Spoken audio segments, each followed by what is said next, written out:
We're going to get started. We're going to have more people join us. My name is Justin Hurdle. I am FCNL's Grasstops Advocacy Manager. We are joined on the tech side by Lauren Lassiter, FCNL's Data Organizing Associate. So if you have any technical issues, feel free to message Lauren over there and she can help out. She'll also help us manage the chat a little bit. And other FCNL staff, please feel free. I saw Bridget Moix already in the chat being active. Please feel free to jump in and introduce yourself. We are going to hear from Bridget in a moment. We're also going to hear from Amelia Keegan, FCNL's Associate General Secretary for Policy and Advocacy, which is really exciting. We're glad that Amelia is here to pump us up on the issues that FCNL sees opportunity on over the next couple months and in the 118th Congress. And we're going to talk about action.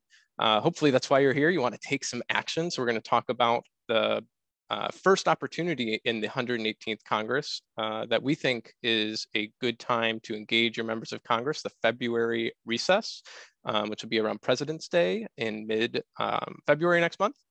And then, like I said, we're going to have plenty of time for questions. We're going to talk about next steps, what to expect in the coming week, and get you all set for the February recess. So without further ado, please keep using that chat to introduce yourself, say where you're calling in from, and I'm going to turn it over to Bridget. Thanks so much, Justin. Hello, friends. Welcome. It's so good to see you all. I'm just scrolling through these screens and wonderful to see so many, as Justin said, friends we know and friends we're getting to know. So thank you so much for being here. I'm Bridget Moix. I'm General Secretary of FCNL, and I've been in this role for 1 year exactly today. So really, really happy to be with you here. And I have the joy of welcoming you to this event to welcome in the new Congress with action. FCNL began working to be a voice for peace on Capitol Hill 80 years ago this year. That was during the 78th Congress, and we are now welcoming the 118th Congress. So it just goes to show you we are in it for the long haul, friends, and we are so grateful that you are in this work with us. I just want to say thank you, and being my 1 year anniversary in this role, it's a really important moment for me to say thank you to you all. You carry this organization and this work forward. We can't do it without you. We have advocates on this call, new and long time. I'm sure there's some advocacy team folks here with us. Shout out to you all. Many of you are supporters. Thank you so much to those of you who support us financially with annual gifts, monthly gifts, long-time planned giving. You really sustain our work. It's so important. And you're all part of what we believe is a beloved community of action together. So your nourishment and support to do this work together is what keeps us going here in Washington, D.C. So just a huge thank you to start the night together. Our lobbyists are already very busy at work engaging the new Congress in Washington, but we can't do this work without you. So you may now be thinking, given how we saw this Congress start, that maybe it's time we just give up. 80 years, lots of Congresses, maybe we just say, wow, this is getting too hard. Maybe we should just give up. It could be tempting, I'm sure, but I know that you will keeping on. And for me, watching the start of this Congress unfold with such disarray, such division, partisanship, at the 2-year anniversary of January 6th attacks on the Capitol, I actually became not more discouraged, but more convinced than ever that our work is essential. And that actually the only antidote that we have to what feels like a fragile and failing government sometimes is even more civic engagement. It's even more advocacy on the issues we care about, and the continued relationship building with our members of Congress across the divides to keep finding those places that we can make progress, even when things seem difficult, are difficult. So we're here to hear from some of our staff about what those opportunities are. And we do know, we continue to believe that the moral arc of history does bend toward justice, but it doesn't do that unless we keep pulling actively on it. So we're going to find out ways to take action in the very first months of this Congress together. One of the things we heard as we sent out the invitations to this event and we invited people to send in their questions were a lot of questions about, well, where do you see hope? Where can we find hope in this moment? So before I turn it over to Amelia to get us started on the substantive legislative business, I just want to share 3 things that are giving me hope right now at the start of this Congress. The first is that we joined a retreat last week with many of our faith colleagues, other groups that are engaged on issues, domestic issues, foreign policy issues, many of the different issues that you all care about here in Washington. And we were really nurtured and nourished by knowing that there are so many partners in this work with us and that they see FCNL as a leader that they need. They need our leadership and our action, and they turn to us for that and for that continued work together. So it was a very great moment to remind us of all the partners that we have. The second thing that gave me hope just today was a conversation that we had with a group called Braver Angels. I know some of you know this group, you may be involved. They do dialogue across political divides. And they said to us, when we were talking about what we do and what they do, they said, you have a role to play. We need this work with Congress. There's a lot of dialogue work going, but this engagement with Congress is really needed. And we know people around the country, no matter what their views, the majority of people in this country want to overcome that partisanship and to find policy solutions on the problems that we see in the world. And finally, the third thing that's been giving me a lot of hope at the start of this Congress is this amazing network of community-based lobbyists. The number of people on this call, we got over 300 people registered. The numbers are going up right here on this call now, and we know we'll be following up with more folks. That's remarkable to see the commitment and energy that you bring to this. That really sustains us. And you could be doing a lot of things tonight, and for you to take this time to be with us and hear what can we do together is really a source of hope for all of us. So with that, let's get to it. I always remember that Amanda Gorman teaches us that hope isn't a promise we give, it's a practice we live. So we're going to practice hope together tonight by digging into the issues that we can work on in the Congress ahead. I want to introduce and turn it over to the amazing Amelia Keegan. You know Amelia from her work with us for many years on leading our domestic policy team. She is now our Associate General Secretary for Policy and Advocacy, helping guide our entire policy team and the advocacy work that we're doing with our grassroots network. So she's going to get us started on what we can do in this Congress. Amelia, over to you. Thank you, Bridget. I echo everything that Bridget said. It is so wonderful to see you all on this call. And I'm just going to start off by pretty much putting an exclamation point on everything that Bridget just said. Like Bridget was saying, you know, when we think about, and you looked at the start of the 118th Congress, the chaos of the speaker elections, right? It is so easy to see that and wonder, how are we supposed to get anything done? And you might be tempted to say, you know, nothing's going to happen. It's just going to be total gridlock. Let's just walk away for 2 years and come back in 2025. And that really cannot be our approach. Your voice at this moment is especially important. So I thought I would just take a couple moments to share a little bit about what the landscape looks like and where you can really make a difference. And then we'll really dig into some of the policy pieces. First, yes, we're going to have our work cut out for us in pushing back and preventing against outlandish policies, right? We're going to see a lot of oversight hearings, questioning the role of government. We'll see some pretty crazy stuff coming out of the House.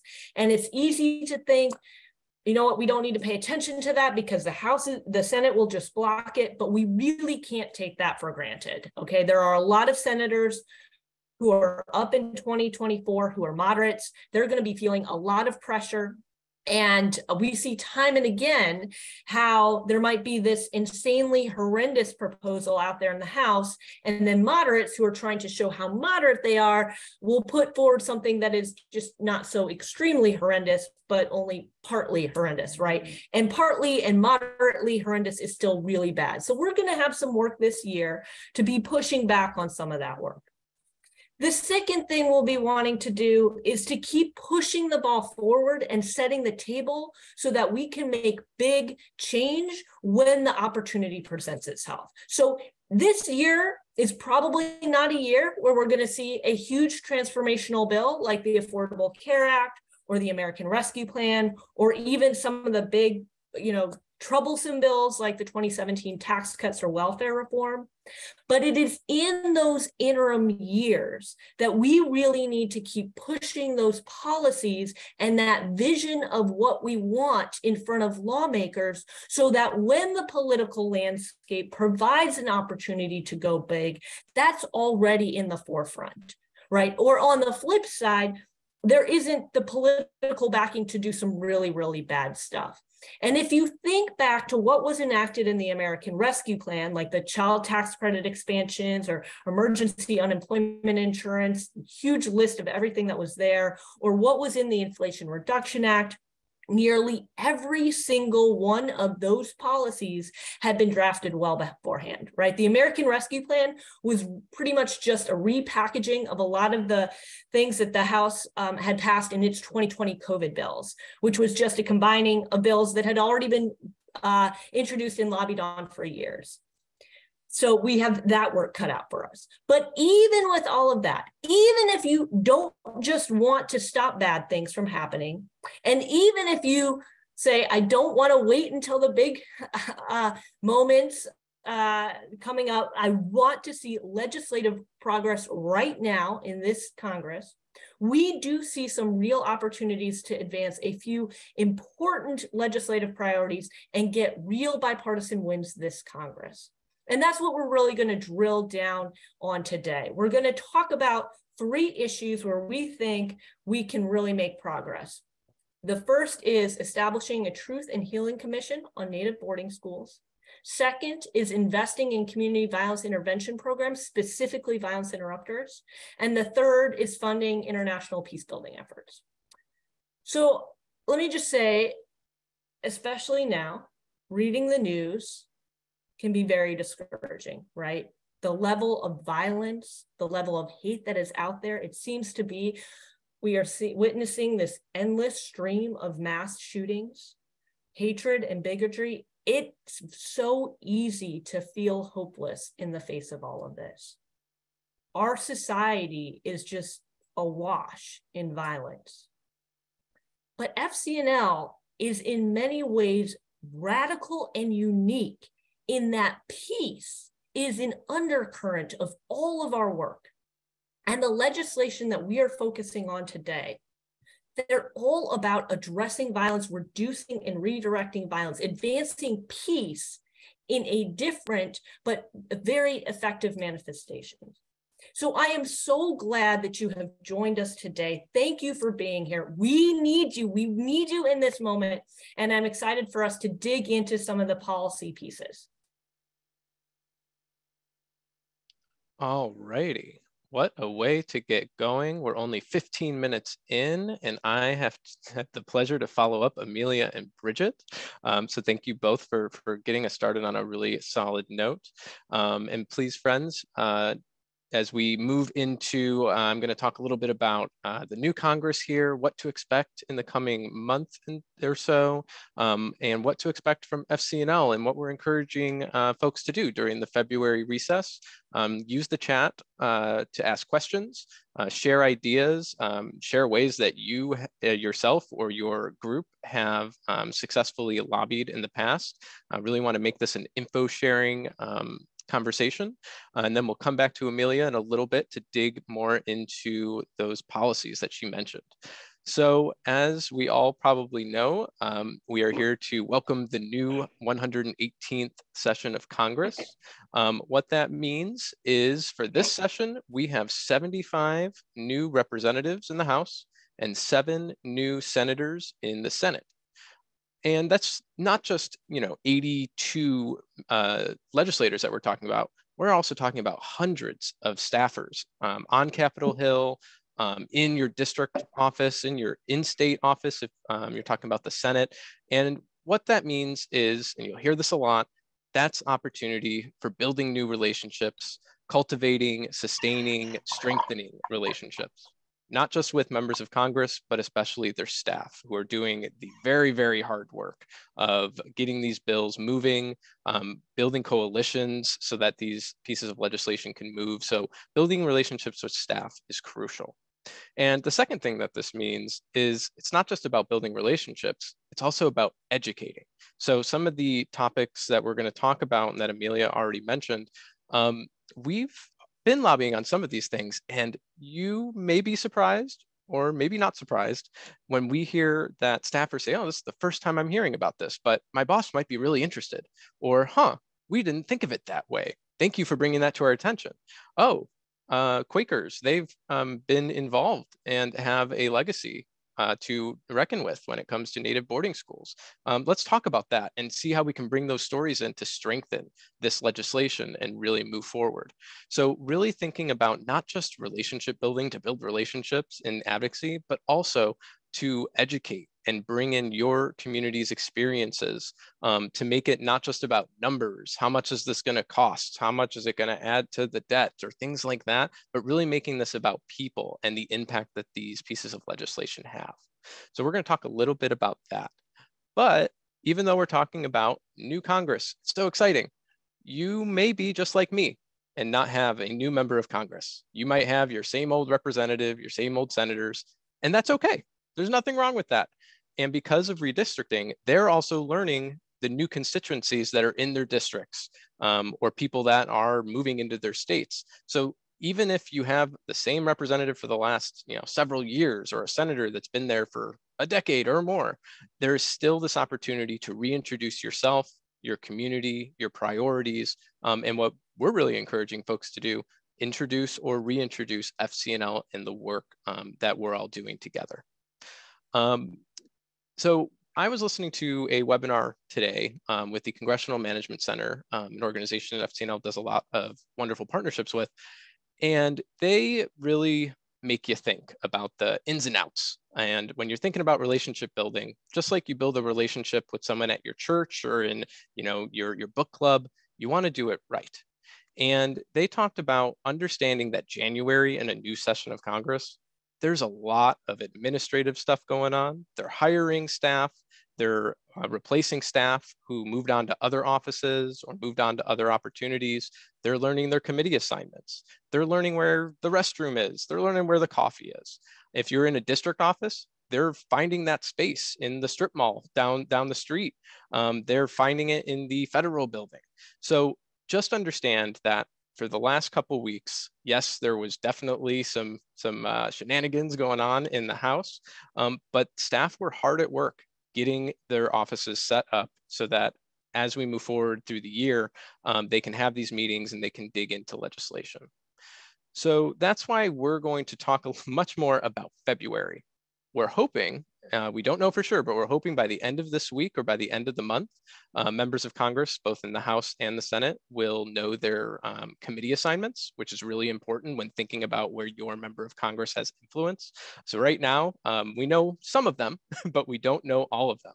So that's one thing that you can do as you're preparing for the February recess is look at your members' website, check them out in your local news, see where their committee assignments are, because that's going to be those issues that fall under their committee's jurisdiction. Those are going to be the first issues that they do deep dives on. So if you're on the Foreign Affairs Committee, they're diving in. And it's not that they're not caring about other issues, but since these are the ones they're going to be holding hearings, they're going to be running reports and oversight on, they need to dive in real quick. So keep an eye on committee assignments over the next few weeks. So let's dig in a little bit more to the February recess. This year, as the new Congress gets started, they've done something that they haven't done for a while. The February recess is going to be 2 weeks long. Usually it's just that short week with President's Day on that Monday, and that gives you an opportunity to engage your members while they're home. But this 2-week recess for the first time in a while is a perfect opportunity to not only go and engage your members of Congress while they're home, but also introduce yourself to their district staff. Because it's important to remember that district staff are your neighbors. Their kids go to your schools. They shop at the same, Trader Joe's or Safeway or Giant, or let's see, I'm a Midwesterner, a Jewel Osco for those of you in the Midwest. So remember that they are people just like you who are doing really difficult work in the district, but they're super important to get to know. So what are we asking people to do for this February recess? And how's FCNL supporting you as you take action? Well, as the title of this call portrays, we are welcoming them home with action. So Amelia is going to talk in a little bit about those issues that we're going to have leave behinds, fact sheets for to bring into your meetings.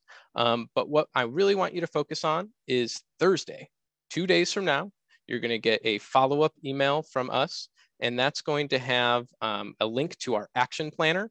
It's going to have resources and step-by-step guides to help you plan out your February recess. It's also going to have a calendar with some goals for each week to help guide that.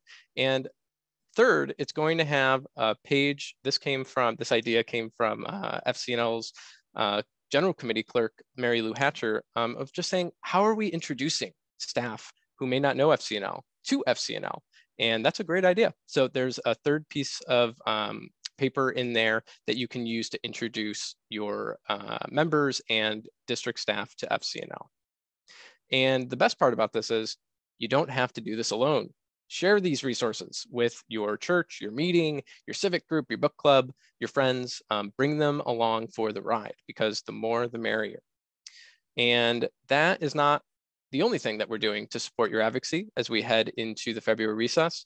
We'll be hosting some drop-in Zoom office hours on Tuesdays and Fridays with me and Lauren Lassiter. So you can pop in and say, I'm just not getting a response from this office. What's your suggestion? Hey, my member of Congress responded and this is what they said. What would you say we should do for follow-up? Come talk to us. We'd love to share ideas and figure out next steps. So that information and the Zoom link will be in that action planner to make it really easy to join. And then finally, staff from FCNL's advocacy group, me, Lauren Lassiter, some of you know Sarah Freeman-Wolpert and Jessica Bahina, a bunch of others, will be following up in the next week or so to check in with you. And again, just offer that support and give you a space to ask questions that maybe you didn't get the answer to. So we're working not to only make this about relationship building with your legislators and their staff, but to also encourage you to recruit others in your community to join. So lobbying during this recess period is a really great opportunity to bring folks into a visit to observe. Maybe they haven't joined a visit ever before, and that can be a little scary. You don't know what to expect. So bring them in. They can be a friendly face, and maybe they'll join an advocacy team, or they'll jump in and lead on your next visit. Or maybe you have folks from your meeting or church who couldn't join your visit. Ask them to write a letter that you can then leave with the office and the staff that you meet with, because we know that when you leave those stories, they do actually get to the members of Congress and the staff. We definitely know that. So one more thing here. We have a few more minutes before I turn it over to Amelia. And if you have any ideas, now's the time to continue to use that chat to share suggestions or examples that you have. But I'm going to close this out with just a few tips that we've learned from a lot of experience advocating and lobbying on staff, as well as from our partners at the Congressional Management Foundation. So I'm going to share a few of those, and then we'll turn it over to Amelia.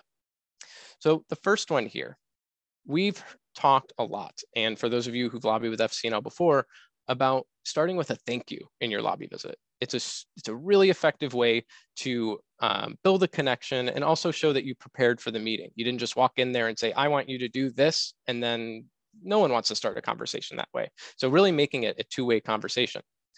But I'll be the first to admit, it can sometimes be hard to think of a thank you. And it can be even more difficult for a new member of Congress. What do you thank someone for who hasn't had the chance to do anything yet? So this comes from one of FCNL's General Committee members, Paula, who suggested at a workshop last year that she started asking the staffer she was meeting with, what are they proud of? Or what's the office accomplished that they want to talk about for a minute? And we love that because one, staffers, they can talk for a little bit, but oftentimes they're responding to you or they're responding to queries from the group. But giving them an opportunity to talk for a moment of something they've accomplished, that we have seen physically, shoulders go down. We've seen conversations be able to go in positive directions from there. It's not a guarantee that that will lead to a member signing on to the bill you're lobbying for or jumping onto a letter that you're asking them to join. But in the relationship building process, finding these little ways to build connections is really important. Another tip, which this one comes directly from the Congressional Management Foundation, they have surveyed congressional staff for a very long time. And as a data and survey person, I love that. And one of the best findings that I think is not shared as much as it should be, but for all of you on this call, I really want you to take this away from this call. District directors, especially on the House side, those tend to be not only the most trusted members of congressional staff to the member of Congress, but they also end up serving the longest. They have the longest average tenure. And the fact they used for today, Congresswoman Rosa DeLauro from Connecticut, her district director has been with her for over 30 years. So there's nothing that happens in the Congressional 3rd District without her and Rosa DeLauro knowing about it.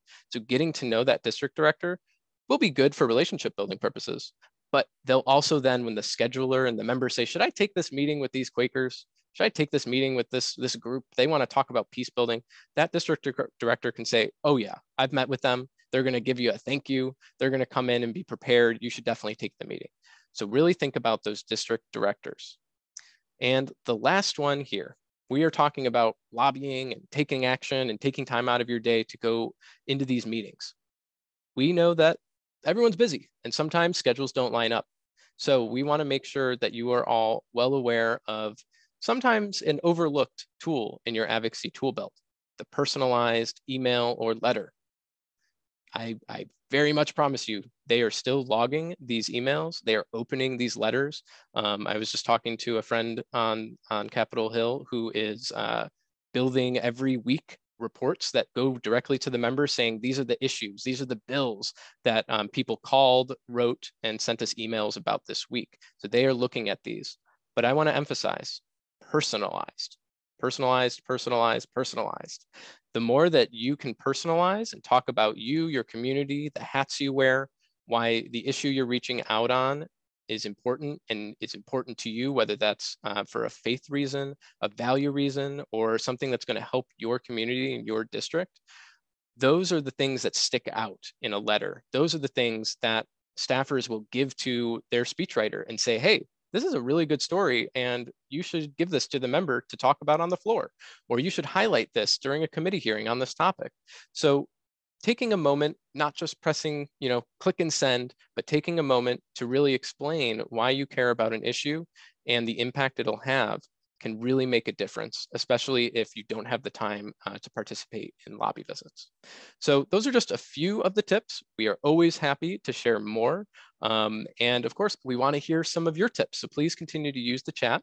And I'm going to plug this one time. We'll plug it a couple more times. You can always reach out to us at lobby@fcnl.org. And we will get you answers and send you in the right direction.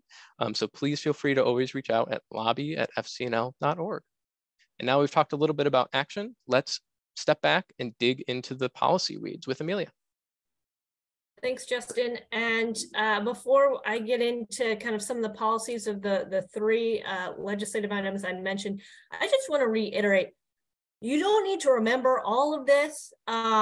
We are here to help you, right? We are here to serve you and help you do your advocacy. And so Justin just mentioned a bunch of ways that, we're going to be following up with resources, and you've got these office hours, and you've got a way to get in contact with us. And we've got people who are going to be reaching out to you. So the whole of FCNL muscle is here to help you do your lobby visits and help you get what you need and feel prepared to be able to go out and lobby and advocate. So I just want to emphasize that. Don't feel like you need to know everything or write everything down that I'm about to say. We will follow up with stuff, and we're here to support you and help you feel comfortable getting in and doing your advocacy.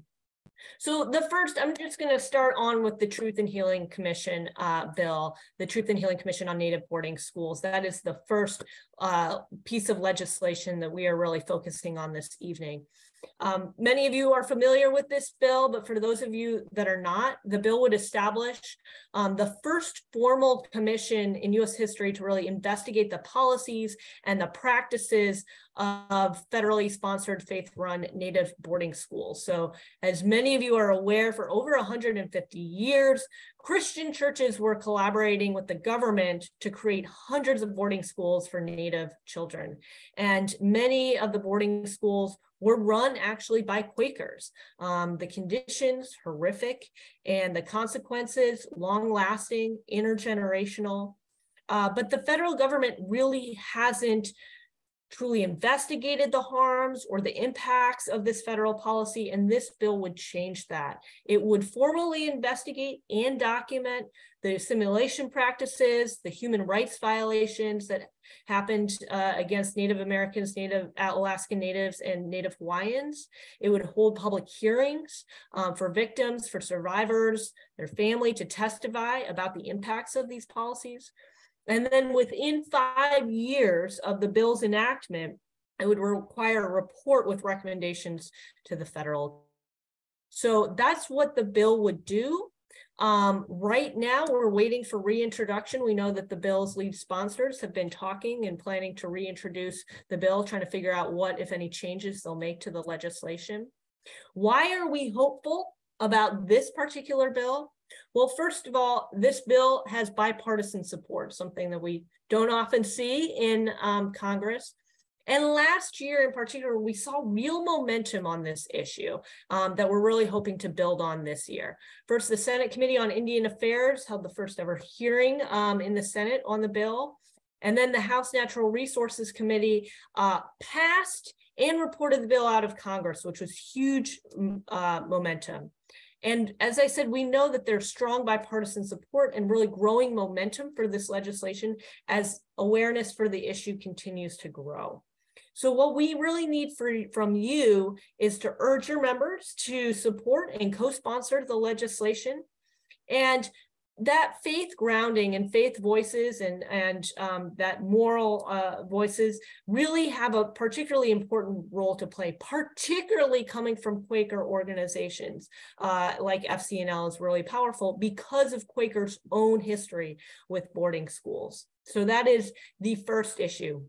The second issue is empowering communities to address gun violence by investing in violence interrupters. So violence interrupters are individuals who work within their own communities to de-escalate violence before it happens. They often take their knowledge of the community to de-escalate potentially violent situations for things like street level outreach, conflict mediation, working to change community norms to reduce shootings and other forms of violence. And this is a particularly important and effective way of community violence intervention because so often, as we know, the response to violence in communities is often more police presence, right? More militarization of the police. And we know that that's ineffective and can oftentimes actually lead to more tragic violence. So violence interrupters really work to prevent the violence in the first place. So what we are asking for is dedicated funding for violence interrupters in the spending bills. Why are we hopeful about this particular program and funding for this program? I will say, particularly in times of divided government like we have right now, Congress might have trouble moving legislation, but the appropriations, the spending bills, at some point always get done because otherwise you have a government shutdown. And so I can't remember who said, what legislator said this, but there are Democrats, there are Republicans, and then there are appropriators, right? And so a lot of times some of the spending issues can kind of transcend some of the partisan divides, especially if it is on a smaller issue that has less, members have less awareness of it. So the House, additionally, the House might be focused on really cutting spending this year, but take a look at who's in the Senate. And they're going to be taking a more moderate approach. And the leaders of the Senate Appropriations Committee are Senators Murray and Collins, who will be the chair and ranking member. And these are two members who are known for successfully working across the aisle. So we can kind of put some hope in them. And then finally, I would say on issues of the federal budget and on spending, a voice from a faith grounding or moral perspective is especially powerful, right? It is a way to talk about budget decisions that is not about numbers, but is from a moral perspective, right? The budget decisions we make as a society outline the priorities and the values of our country. And finally, I would just say that this Violence Interrupters is a program that a lot of members of Congress haven't heard of. So there's a huge educational opportunity to talk to them about the ways in which this program and individuals who are violence interrupters are so effective and in helping and preventing violence in the first place. So what do we need from you? As I was saying, this huge educational opportunity for your members of Congress, and for you to urge dedicated funding for violence interrupters in the spending package that Congress will be considering throughout the year. The February recess is ideal timing for this because it's really leading up to the start of the budget season as these debates are really unfolding. The president's budget is going to come out in early March, then Congress is going to begin its budget process, and it'll continue throughout the summer and late fall. And so getting in early to really, as these conversations are starting, to really talk about, here are some areas that we really think you need to prioritize, will be really, really effective. And so that February recess is ideal timing. And then the final thing is investing in peace building. And so this ask is, we're urging robust funding for 3 specific peace building accounts: atrocities prevention, the complex crises fund, and reconciliation programs. So peace building initiatives, they can really help prevent sudden outbreaks of violence in healing communities. And then this reduces the need for humanitarian aid, and it allows for focusing on sustainable economic development, climate adaptation, good governance, human rights protections, all these other things. So we want to be focusing more of our national security resources on conflict prevention in our spending bills, rather than waiting until violence breaks out and responding with military intervention. So why are we hopeful about this particular item in the spending bills? Reiterating everything I said about violence interrupters, right? We often talk about how that's peace building at home and peace building abroad. The same sort of thing as in a divided government, right? There are often times to get some wins in appropriations that are kind of under the radar that we can make some progress on. And in addition, the appropriations bills, the spending bills do have to pass at some point. And so but in addition to that, there are really good reasons in a political environment that's going to be really focused on fiscal responsibility. We know that for every dollar we spend on conflict prevention, the world saves $16 in the cost of conflict, like infrastructure destruction, forced displacement, lost economic activity. And again, like violence interrupters, we have a real opportunity because this is an area where many members of Congress also don't really know or understand these accounts. So we have a real educational opportunity there as well. And then again, similarly, like all the other pieces of legislation that I have mentioned, there's a real history of bipartisan support for peace building and conflict prevention. So what do we need you to do? Talk with your members of Congress about the need to invest in peace building. And again, for the same reasons that I mentioned before, the February recess is a perfect time to really set up and start talking about these budget discussions and laying out those spending priorities early on. So that's a really quick general overview of the 3 legislative priorities that we've identified that we really feel like there is some hope and opportunity in this Congress. All righty. once again, here I am after some wonderful discussion from Amelia about some really important issues. And thank you to those of you who are already engaging in the chat with questions and comments and sharing your thoughts. I'm going to give a couple, like 2 or 3 minutes, and then we're going to open up for questions. So please continue to use the chat. As well as if you'd like to ask your question verbally, you should see at the bottom of your Zoom screen the little raise hand icon, and that'll tell us that you have a question, and we'll try and keep that orderly and go through as people raise their hands. I'll just ask if you can try and keep your question relatively short so that we can get to as many as possible. And then one other thing, Lauren is going to be sharing in the chat some of the links to the topics and leave behinds for the 3 issues that Amelia was talking about. So you can jump in and begin to read about that.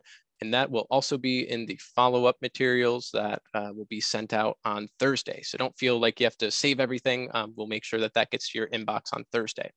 And before we open it up for questions, we have a quick little Zoom poll that if folks want to engage with. After hearing about the actions we're encouraging everyone to take and the 3 issues that we're really focusing on here, what are you feeling inspired to take action on?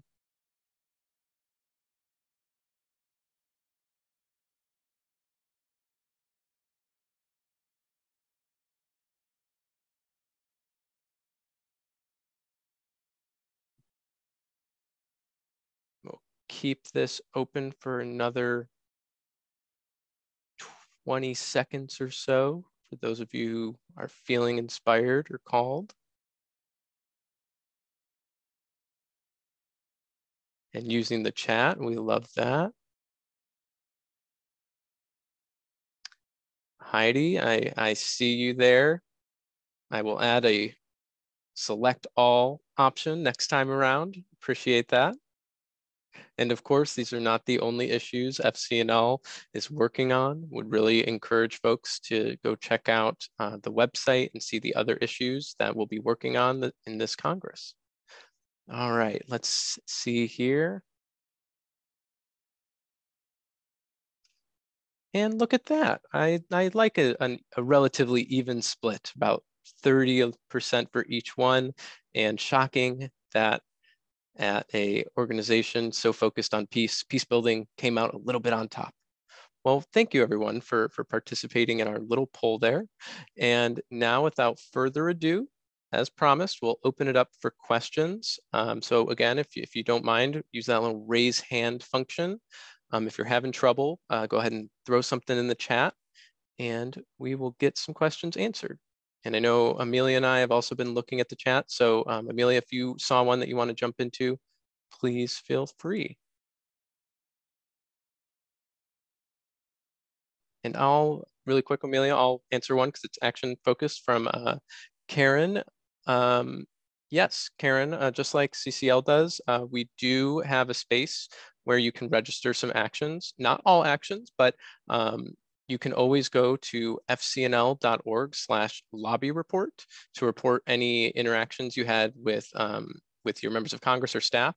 And you can also report any letters to the editor or op-eds or other media that you've participated in at fcnl.org/media report. Try and keep those simple. All right, I see one hand raised. All right, friend, go ahead and ask your question.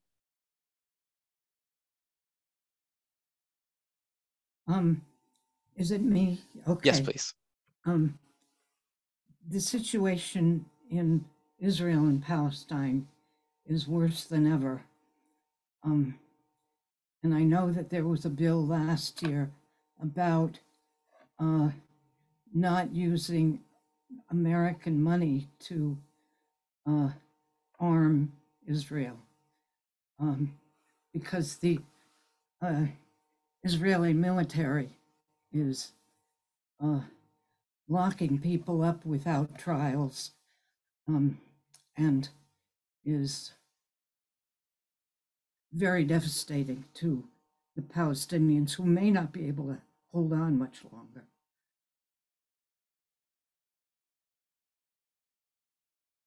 So that's my question. Yeah, thank you. Is there any effort planned to deal with bills on the funding that we give to the Israeli military? So that is a great question. And one of the strengths of FCNL is that we cover a lot of issues. And so while we have focused on 3, we have lobbyists who are working on many issues, including that one. He's not on the call today, but I'm sure if you email lobby at FCNL, we can get that over to Hassan and we can follow up and make sure Hassan loves engaging with our network and empowering folks and sharing how to take action. So I mean, I know that we have a lot of other FCNL staff. So if anyone else wants to jump in, Bridget, please. Yeah. Mm-hmm. Sure. Thank you so much. Yeah, we continue working. It's a longstanding area of work on Middle East peace and addressing U.S. military support for Israel. We also work closely with Churches for Middle East Peace on that. So we work in coalition, and that coalition I know has been looking at what will be the legislative strategies and opportunities for this Congress. So we'll be continuing to work with them and also doing a lot of work around Gaza and the blockade in Gaza and trying to address the situation there. So thank you for raising that. Yes, thank you, friend. And please, a good plug. I'll come to you 1 second, Lauren, and then we'll continue on. This is a good plug. Feel free to reach out to lobby@fcnl.org and we'll get you connected with our policy folks who can answer those specific questions as well. And again, friends, with the earliness of the 118th Congress and some things still up in the air, our lobbyists are still digging into what legislation will be introduced. So please don't take some of these as avoiding some of these questions, but really we want to make sure we get you accurate and correct answers. So thank you for raising that important topic, friend. Lauren Brownlee from FCNL staff. Yeah, hi, I'm Lauren Brownlee. I'm Associate General Secretary for Community and Culture. And I was just going to very quickly mention that I was actually on a call with Hassan about exactly this issue from 7 to 8 tonight. And the meeting went through this meeting and I dropped off of that call to join this one. But Hassan is that actively engaging in some of the coalition meetings around this topic. Thank you, Lauren. Abigail.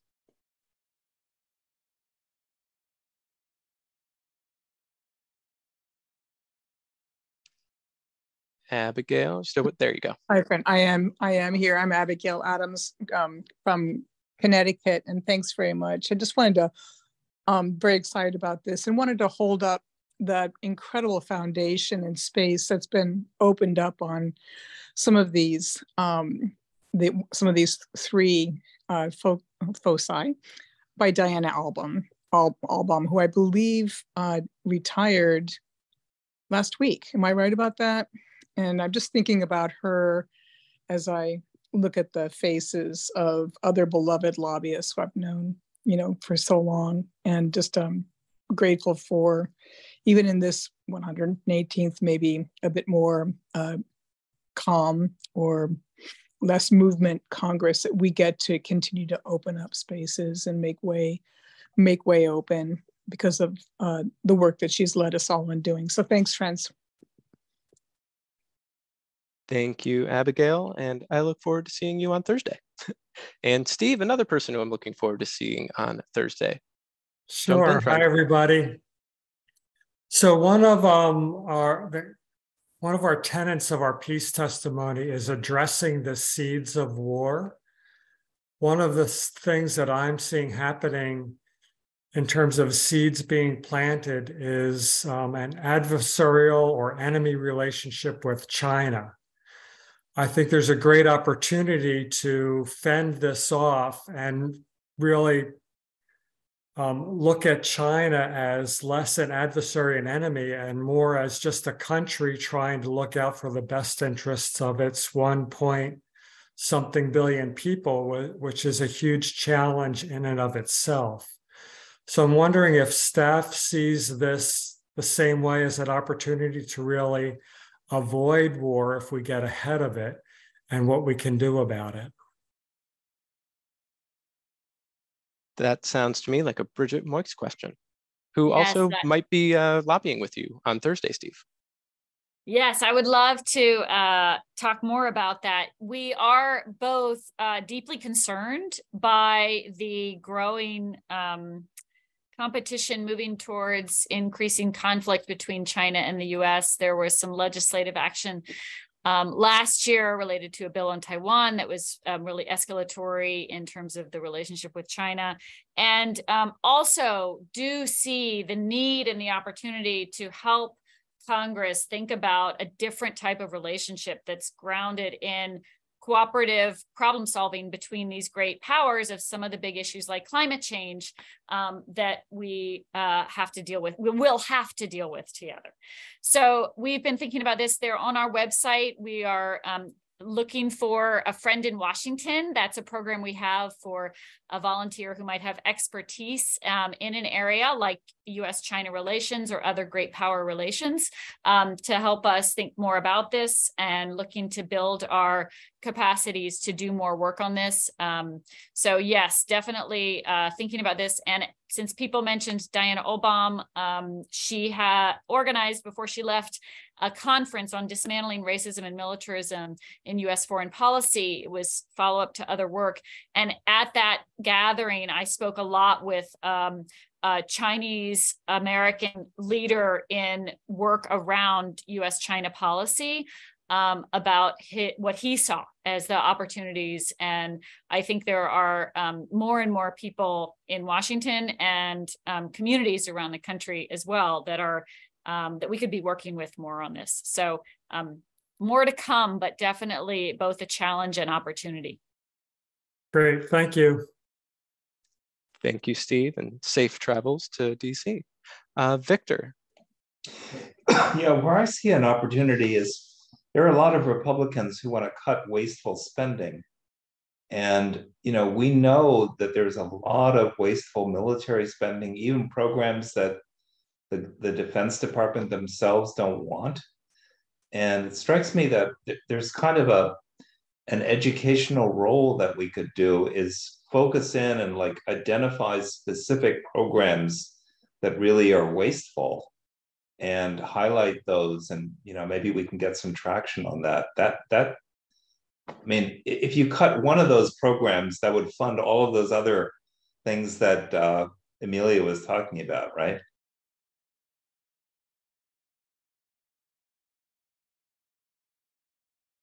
Yes, exactly. And I was just looking to, I mean, we've got some, I don't know, terrific, good, bad, I don't know how you want to say it, but some real stunning facts about what some of those Pentagon programs cost and what we could be spending it on.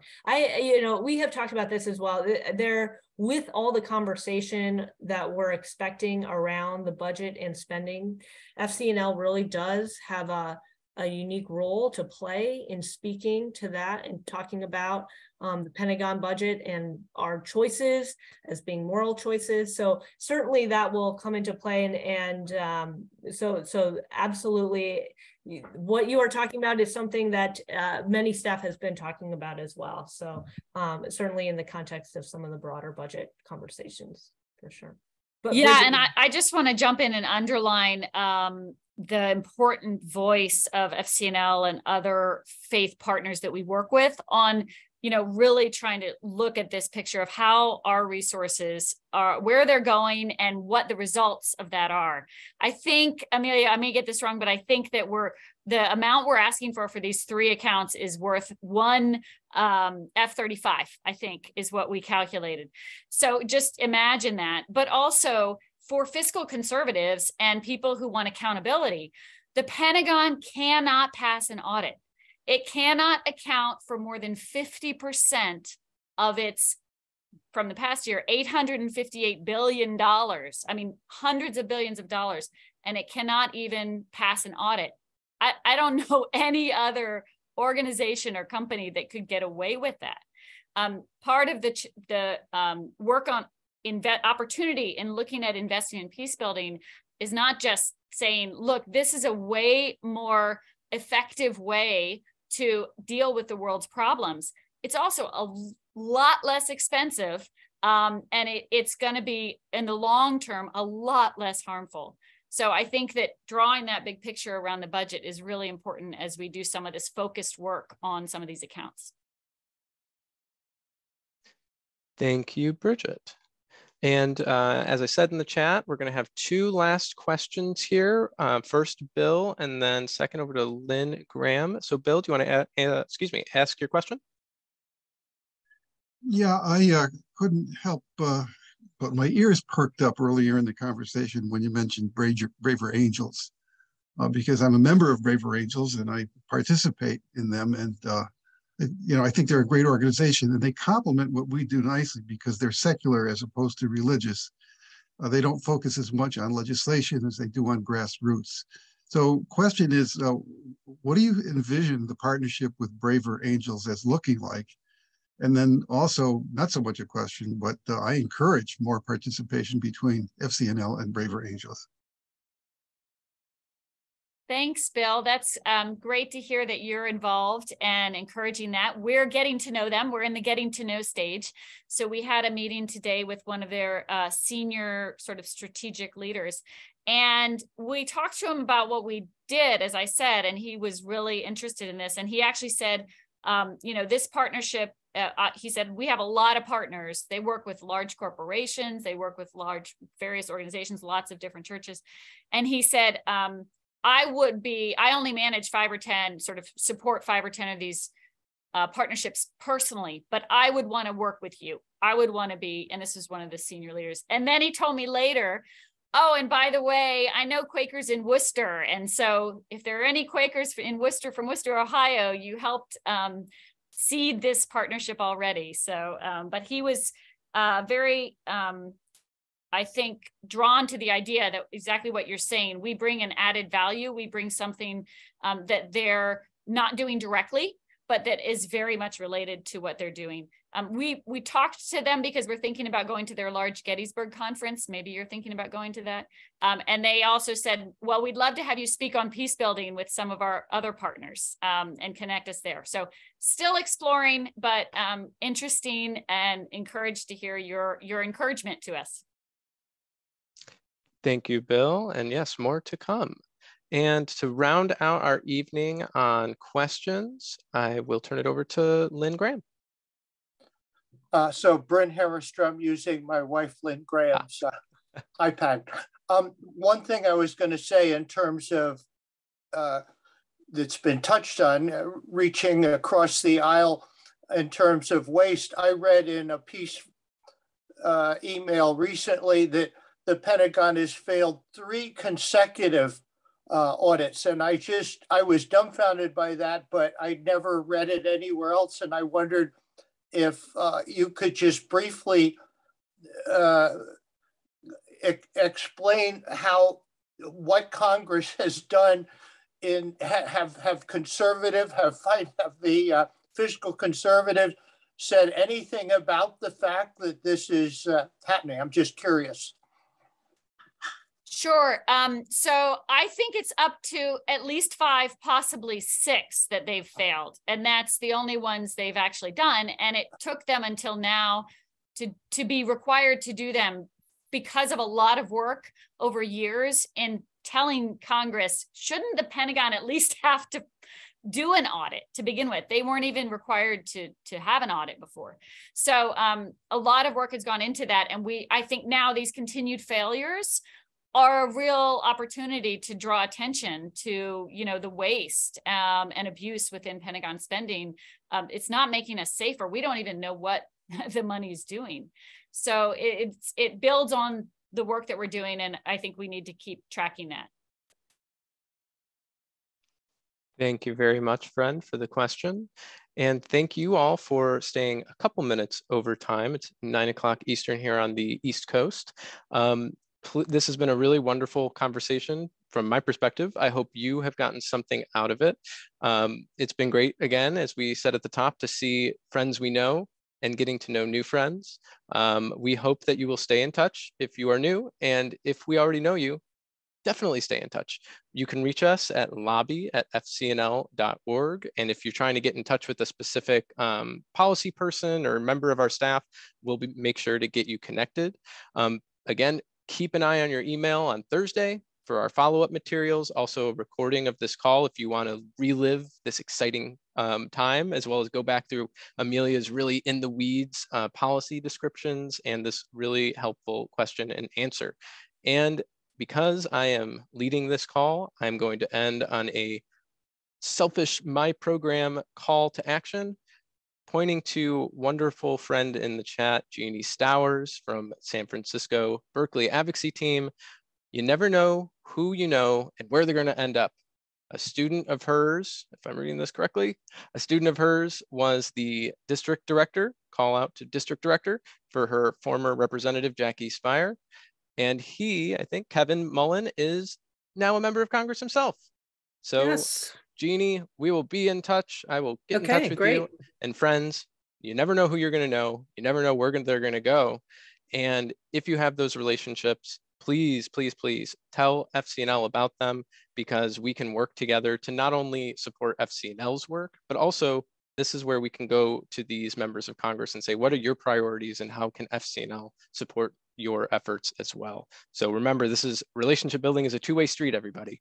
And that's what we're really trying to do here. So keep an eye out on Thursday. We're excited to take some action together in February, and we will see you on our Zoom office hours or through email exchanges. Everyone, I hope you have a wonderful evening. And if you would like, please feel free to unmute, say goodbye, say goodnight, and we will see you soon. Good night. Thank you. Great job. Good night. Thank you. Thanks, everyone. Thanks a Good night. lot. Really learned a lot. Thank you so much. Thanks, everybody.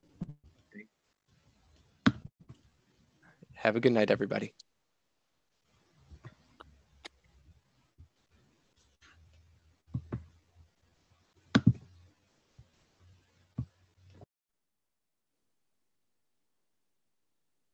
All right. Have a good night, friends. We'll talk to you soon.